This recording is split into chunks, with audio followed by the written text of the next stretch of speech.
कि शिवलिंग शब्द के चारों ओर जो पूरी की पूरी कचरा बुद्धि इकट्ठी कर दी गई है उसे पूरी तरह साफ किया जाए।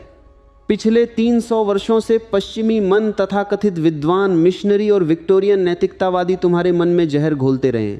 वे भारत आए, मंदिरों में गए, उन्होंने शिवलिंग देखा और क्योंकि उनके अपने मंदम मन से भरे हुए थे, क्योंकि उनका अपना चित्त काम से ग्रस्त था, वे केवल एक ही चीज देख सके। उन्होंने कहा, यह तो पुरुषांग है, यह तो जनेंद्रिय है, यह लोग असभ्य हैं, यह जननांगों की पूजा कर रहे हैं, यह पूरी तरह बकवास है, यह मानव चेतना के इतिहास की सबसे बड़ी गलतफहमी है। समझने की जरूरत देखने वाले की मनोविज्ञान को है। अगर तुम चोर हो तो हर आदमी की जेब देखते हो, अगर तुम काम दबाए हुए हो तो हर जगह काम दिखाई देता है। भूखे आदमी को तो पूरा चांद भी रोटी जैसा लगता है। समस्या शिवलिंग में नहीं थी, समस्या देखने वाली आंखों में थी। इसलिए जब तुम मंदिर में शिवलिंग देखो तो इस पश्चिमी मूर्ता को अपने मन से गिरा देना। इसे जैविक आंखों से मत देखना। यह ना पुरुष है ना स्त्री, यह ब्रह्मांडीय सिद्धांत है। यह वह बिंदु है जहां दृश्य जगत अदृश्य में विलीन हो जाता है। इसे जननांग कहना केवल अनुवाद की भूल नहीं है, यह मानव चेतना की ऊंचाइयों का अपमान है। यह आकाश को कीचड़ में बदल देना है। जीव विज्ञान से ऊपर उठो, तभी तुम ईश्वर की ज्यामिति में प्रवेश कर सकोगे। लिंग शब्द का जीव विज्ञान से कोई संबंध नहीं है, उसका शरीर से कोई लेना देना नहीं है। संस्कृत में जो पृथ्वी की सबसे वैज्ञानिक भाषा है, लिंग का अर्थ केवल इतना है, चिन्ह, संकेत, निशान। लिंग शब्द एक कूट है, एक गुप्त संकेत जो शिव ने तुम्हारे लिए छोड़ा है। संस्कृत में लिंग का मूल धातु लिंग है, जिसका अर्थ है चिन्हित करना, रेखांकित करना, लेकिन उससे भी गहराई में यह लय से जुड़ा है। लय का अर्थ है विल। यह वह बिंदु जहां सब कुछ अपने मूल स्रोत में घुल जाता है। न्याय शास्त्र में इसे बहुत सरलता से समझाया गया है और रहस्यमय तर्क में लिंग का अर्थ बहुत व्यावहारिक है। उसका अर्थ है प्रमाण। ध्यान से सुनो, अगर तुम दूर पहाड़ पर धुआं उठता देखो, केवल धुआं, तो तुम जानते हो कि वहां आग है। आग तुम्हें दिखाई नहीं देती, वह चट्टानों के पीछे छिपी है, लेकिन धुआं लिंग है। वह अदृश्य सत्य का दृश्य संकेत है।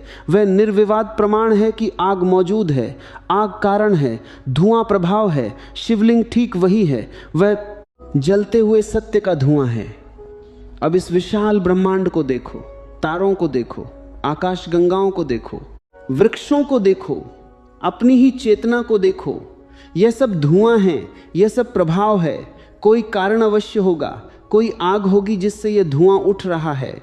वह अदृश्य आग, वह छिपी हुई ऊर्जा, वही शिव है। और शिवलिंग उस अदृश्य परमात्मा का ठोस संकेत है। ब्रह्मांडीय धुआं। प्राचीन ऋषि कोई आदिम लोग नहीं थे, वे आत्मा के वैज्ञानिक थे। वे जानते थे कि परमात्मा का कोई चेहरा नहीं है, कोई हाथ नहीं है, कोई पैर नहीं है, कोई शरीर नहीं है। परमात्मा शुद्ध ऊर्जा है, निर्गुण ब्रह्म। लेकिन उस निराकार की पूजा कैसे की जाए, शून्य के सामने कैसे झुका जाए? मनुष्य के मन को एक आधार चाहिए जहां वह अपनी भक्ति को टिका सके। इसलिए उन्होंने अंतिम अमूर्त कला रची। पिकासो और आधुनिक अमूर्त कलाकारों से हजारों वर्ष पहले ऋषियों ने शिवलिंग की रचना की। उन्होंने चेहरा हटा दिया, हाथ हटा दिए, हथियार हटा दिए, पूरी व्यक्तित्व को हटा दिया, केवल एक आकृति छोड़ी, एक ज्ञाति। और उन्होंने कहा, यह चिन्ह है, यह उस सत्ता का संकेत है जो दिखाई नहीं देती लेकिन अस्तित्व में है। यह प्रश्न बहुत गहरा है कि शिवलिंग अंडाकार क्यों है? वह अंडे के आकार का क्यों है? वह चौकोर क्यों नहीं है? त्रिकोण क्यों नहीं है? सीधी रेखा क्या ऊ नहीं है? इसके पीछे कोई अंधविश्वास नहीं है, इसके पीछे गहरी विज्ञान संवेदनशीलता है। चौकोर आकृति मनुष्य की बनाई हुई होती है। जहां भी कोना होता है वहां ऊर्जा रुक जाती है। कोना टकराव है, दिशा का अचानक बदलना है, घर्षण है। इसीलिए प्रकृति में तुम कभी चौकोर ग्रह नहीं देखोगे, चौकोर सूर्य नहीं देखोगे। पानी की एक बूंद भी चौकोर नहीं होती। प्रकृति को कोण पसंद नहीं है, प्रकृति वक्र को प्रेम करती है। वक्र में ऊर्जा बहती है, अटकती नहीं। वृत्त उससे बेहतर है, लेकिन वृत्त भी बंद है। उसमें एक पूर्णता तो है, लेकिन एक ठहराव भी है। शिवलिंग वृत्त भी नहीं है, वह अंडाकार है। अंडा अस्तित्व का सबसे रहस्यमय आकार है। उसका कोई आरंभ नहीं होता और कोई अंत नहीं होता। वह निरंतर प्रवाह है। उसमें जीवन सोया हुआ होता है। वह अभी प्रकट नहीं हुआ है, लेकिन वह पूरी तरह संभावित है।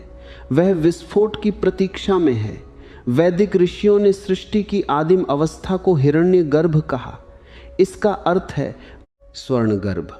उन्होंने कहा कि सृष्टि के प्रकट होने से पहले, तारों के जन्म से पहले, समय के आरंभ से पहले सब कुछ एक ही ब्रह्मांडीय अंडे में समाया हुआ था, एक बीज की तरह। आधुनिक विज्ञान अब बहुत देर से उसी बिंदु को छू रहा है।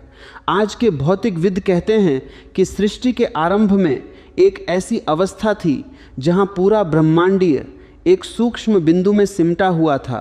वह बिंदु अनंत था। वह बिंदु ही शिवलिंग है। लिंग, पुराण इसे बहुत सुंदरता से कहता है। वह कहता है लिंग वही है जिसमें समस्त ब्रह्मांड विलीन होता है और जिससे वह फिर प्रकट होता है। नदी भी इस रहस्य को जानती है। भारत की नर्मदा नदी में जो पत्थर मिलते हैं वे अपने आप इस आकार को ग्रहण कर लेते हैं।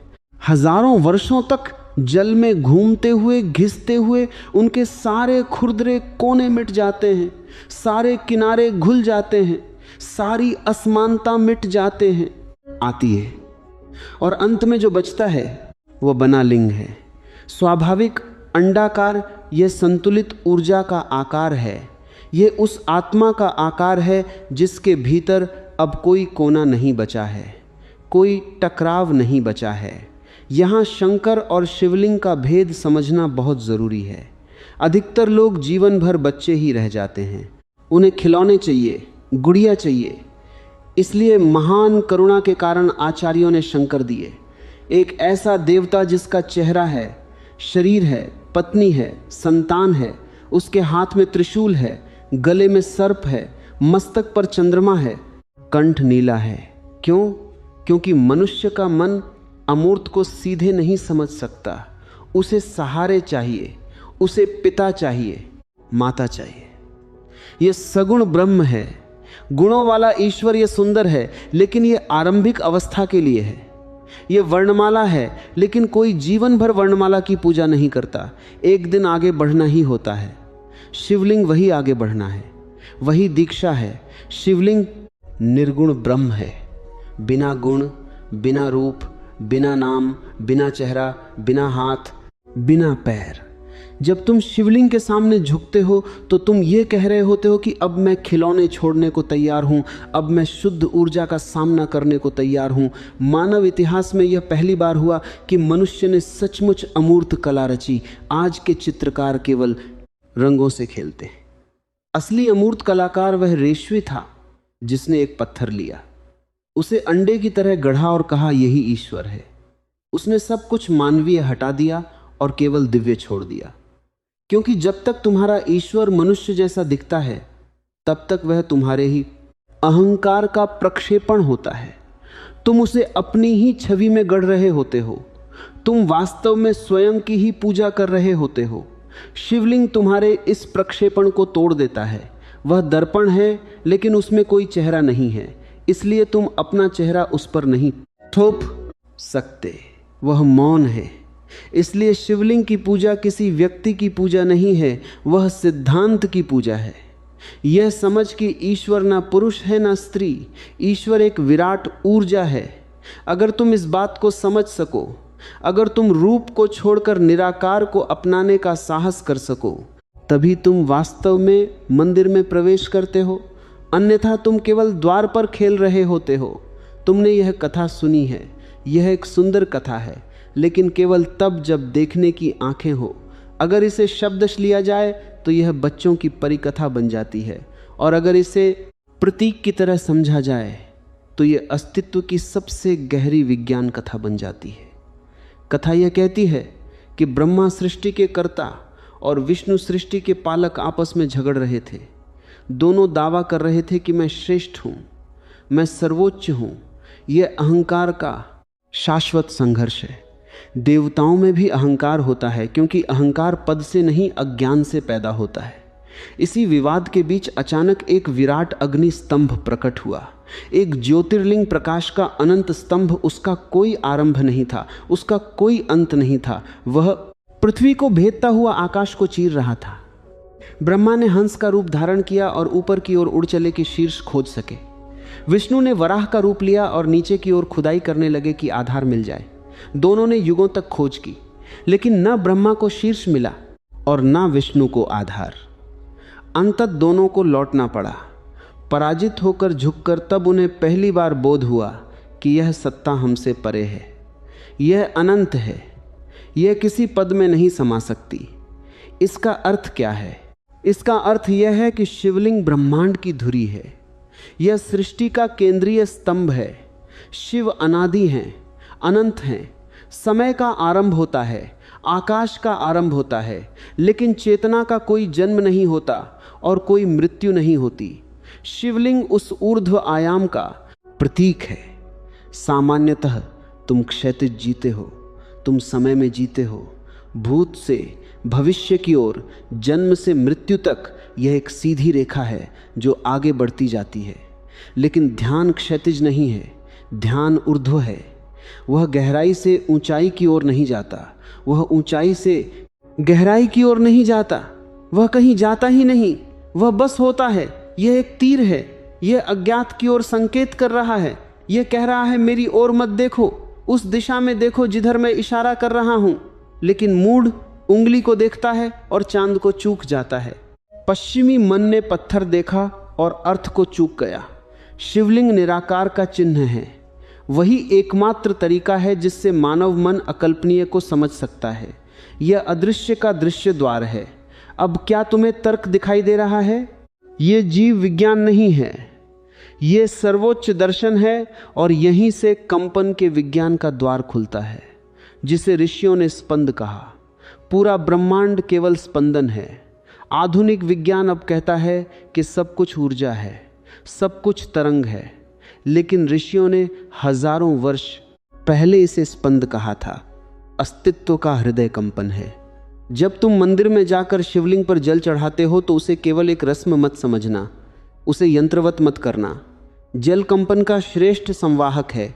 जब तुम मंत्र का उच्चारण करते हो और जल चढ़ाते हो तो ध्वनि और तरंग पत्थर में प्रवेश करती है। वह पत्थर निर्जीव नहीं रहता, वह ऊर्जा का भंडार बन जाता है। इसलिए मंदिर पूजा का स्थान नहीं है, वह शक्ति का केंद्र है। वह स्थान है जहां तुम अपनी चेतना को पुनः चार्ज करने आते हो। तुम पत्थर को छूते हो और पत्थर की निस्तब्धता तुम्हें छू लेती है। इसलिए जब तुम शिवलिंग पर जल चढ़ाते हो तो तुम किसी पत्थर पर जल नहीं डाल रहे हो, तुम सृष्टि के बीच का सम्मान कर रहे हो, तुम संभावना को नमन कर रहे हो, तुम उस क्षण को स्मरण कर रहे हो जहां से सब कुछ निकला और जहां सब कुछ लौटेगा। इसलिए जब तुम शिवलिंग के सामने झुकते हो तो तुम पत्थर के सामने नहीं झुक रहे हो, तुम आकृति के सामने नहीं झुक रहे हो, तुम सृष्टि और संहार के सिद्धांत के सामने झुक रहे हो। तुम उस बिंदु के सामने झुक रहे हो जहां संसार शुरू होता है और जहां संसार समाप्त होता है। तुम्हारे मन का शोर गिरने लगता है, पत्थर का मौन तुम्हारे भीतर उतरने लगता है।